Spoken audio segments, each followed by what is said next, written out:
Salama, salama, peuple de Dieu, soyez bénis abondamment. Une fois encore, nous voici rassemblés dans notre réma du soir, en ce 21 octobre 2025.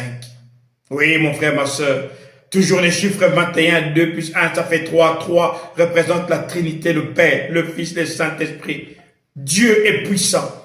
Dans sa puissance, il a envoyé Christ l'agneau mourir à la croix pour une cause importante, réconcilier le monde avec lui-même.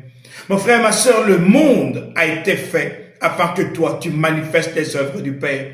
Le Père est saint, il te demande d'être saint.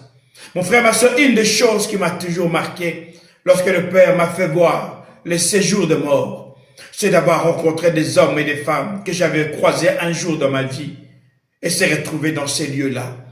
Et je me suis dit, Père, quand je descendrai sur la terre, je manifesterai ta gloire. Je manifesterai ta puissance. Oui. Mon frère, ma soeur, n'accepte jamais qu'un jour tu entendes un membre de ta famille dire, tu connaissais la vérité, tu avais la lumière, mais tu ne m'as jamais parlé de cette vérité-là. Aujourd'hui, je suis en train de souffrir dans ce feu ardent. Mon frère, ma soeur, l'enfer n'a pas été créé pour l'homme. L'enfer a été créé pour Lucifer et ses démons. Oui, l'enfer a été créé pour Lucifer et ses démons, pas pour l'homme. Notre Père nous demande de piller l'enfer, mais on peut piller l'enfer qu'avec la puissance de Dieu. Le réma du soir, le Père descend sur la terre. Il dit, où es-tu? Adam, où es-tu? Mets ton nom à la place. Quand il pose cette question, ça fait de te communiquer la vie. Tu ne peux vivre la gloire de Dieu sans te connecter. Pourquoi? Parce que le Père est la vie, le Père est la lumière.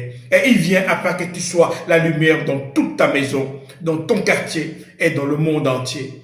Des hommes et des femmes attendent que tu parles. Ils sont ignorants. Ici, l'apôtre Paul, dans Acte 9, on dit que les gens qui voyageaient avec lui se sont arrêtés. Ils n'osent pas dire un mot. Ils entendent la voix, mais ils ne voient personne. Mais il est important d'entendre la voix du Père. On dit qu'ils ne disent pas un mot. Jusque-là, ils étaient zélés pour aller détruire l'Église.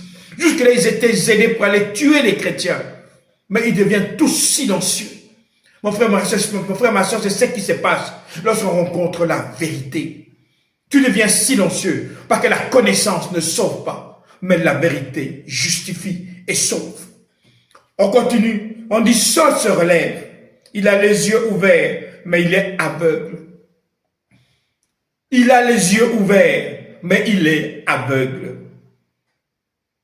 On le prend par la main pour le conduire à Damas. Il a les yeux ouverts, mais il est aveugle. Mon frère, ma soeur, chaque jour je sonnerai la trompette afin de te demander de quitter la répétition. Nous avons eu l'habitude de prêcher d'une manière, de vivre l'évangile, de vivre les Écritures d'une certaine manière. Mais mon frère, ma soeur, le Saint-Esprit est dynamique. Les ouvriers de la 11e heure et de la 12e heure viennent amener les hommes à être en état complet pour manifester Dieu sur la terre. Tu peux être sincère dans ce que tu crois, mais être sincèrement dans l'erreur. Mon frère, ma soeur, refuse la répétition, refuse la théologie. On a toujours prêché de cette manière, mon frère, ma soeur, ne dis jamais ça. Parce que tu peux connaître Dieu à ta manière, mais arriver devant le Père, il ne te connaît pas. J'ai prêché en ton nom, j'ai fait des miracles en ton nom, je ne t'ai jamais connu. Pourquoi? Parce que le Père se reconnaît dans ses fils, tel il est, tel nous sommes dans ce monde. Le Père est lumière, alors sois la lumière. Connecte-toi et manifeste la vie de Dieu dans ta vie. Ici, votre pasteur Nkosi Congo. Alors salama, salama, salama.